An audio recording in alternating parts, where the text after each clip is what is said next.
Imagine walking into a small Roman church, not the Vatican, not a grand basilica, just a quiet, peripheral chapel tucked away from the city's main pilgrimage routes.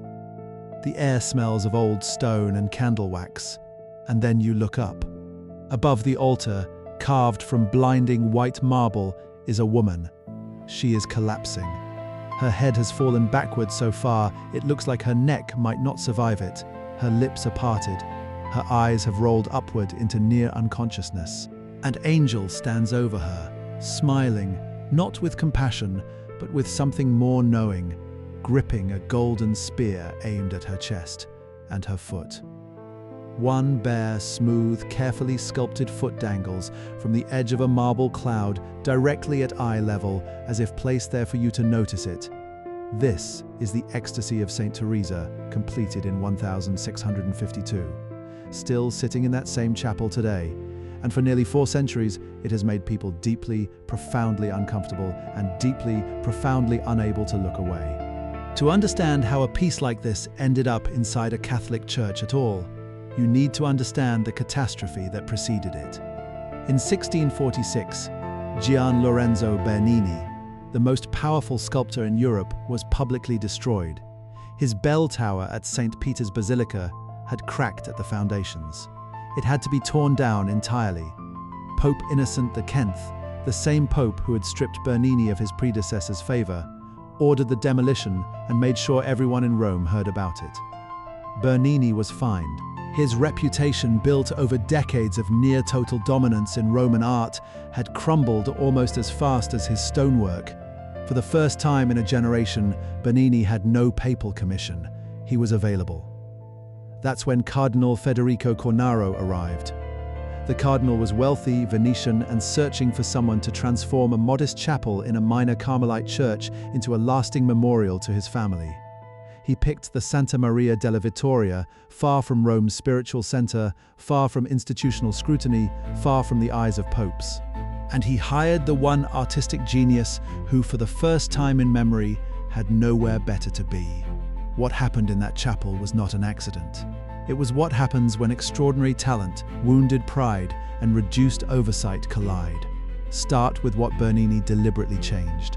Before carving in marble, sculptors of this era worked in terracotta, small clay models called bozzetti, used to plan every detail. Bernini's preparatory model for this piece survives. It lives today in the Hermitage Museum in St. Petersburg. You can study it. And when you do, something becomes immediately clear. The finished marble is not merely more refined than the model, it is more extreme. In the clay version, Teresa's head tilts gently to one side. Her lips are barely parted. Her religious wimple, the cloth head covering worn by Carmelite nuns, sits securely in place. Her posture, while reclining, is relatively composed.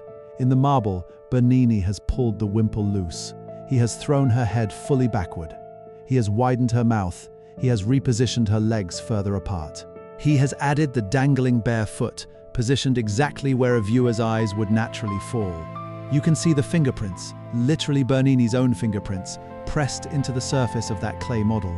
The physical traces of a man making deliberate choices, step by step, to push the figure further than he originally intended. This was not discovery. This was escalation.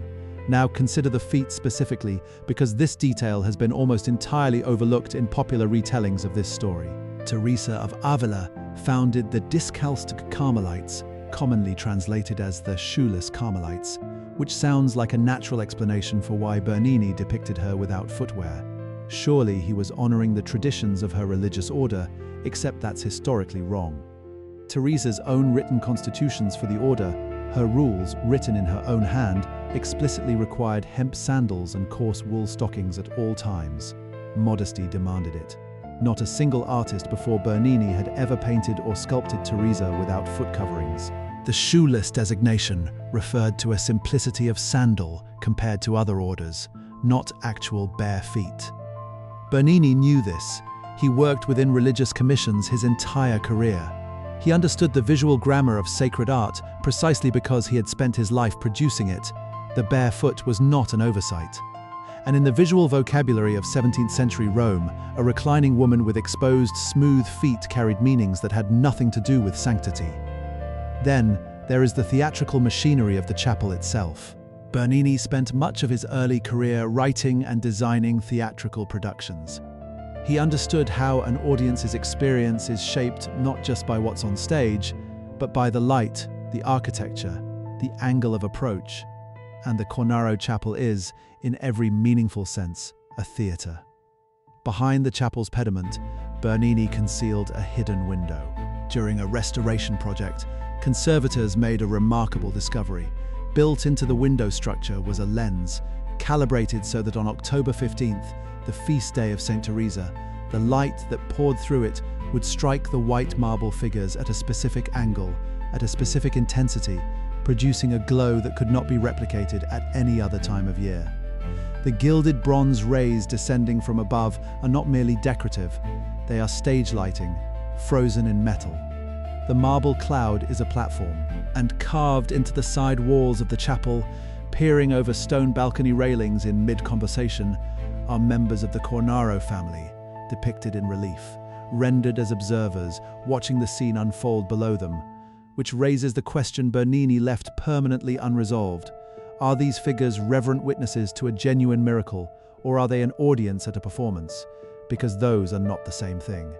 And which one you believe changes the meaning of everything else in that room? Within 2 decades of the chapel's completion, someone in Rome had made up their mind. An anonymous pamphlet began circulating in the city around 1670. Its language was not subtle. The author accused Bernini of dragging a holy virgin through the gutter, of transforming a saint into something closer to a figure from a brothel. The critique was vicious, but it was also, in its way, technically precise. Because the visual composition Bernini chose, a woman reclining on clouds, head thrown back, a winged figure standing over her holding something aimed at her body, was a composition that existed throughout Roman art. It appeared in the Borghese Gallery, which Bernini knew intimately. Guido Reni had painted similar arrangements. The posture of divine encounter and the posture of erotic surrender had been given, in centuries of Italian painting, nearly identical visual form. Bernini would have known every one of those references. He had spent his life inside these galleries and these churches. The overlap between the sacred and the sensual in this seltsual was either inevitable or intentional. There is no third option, and then there is Teresa herself. Her autobiography, written by her own hand and preserved, describes the transverberation with physical specificity. An angel drove a golden spear into her heart repeatedly. The pain was real, overwhelming, and produced sounds she could not suppress. And simultaneously, it was the sweetest thing she had ever felt. She could not have said where divine love ended and bodily experience began.